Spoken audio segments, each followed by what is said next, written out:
Asam.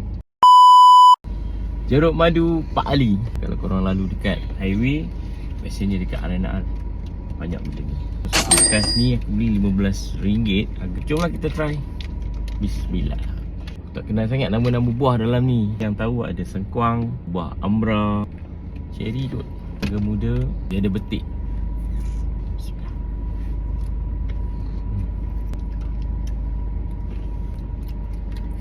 Asam.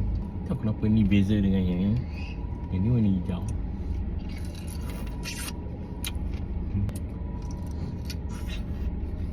Asam betul.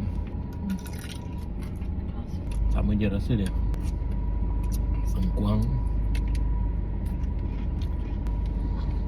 Ni buah apa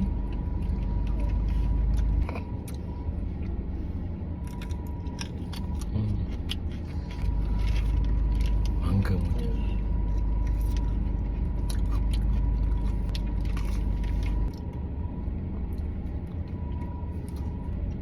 Mungkin rasa dia sekarang terlampau masam. Dulu tak silap ni macam manis-manis juga. So okey lah.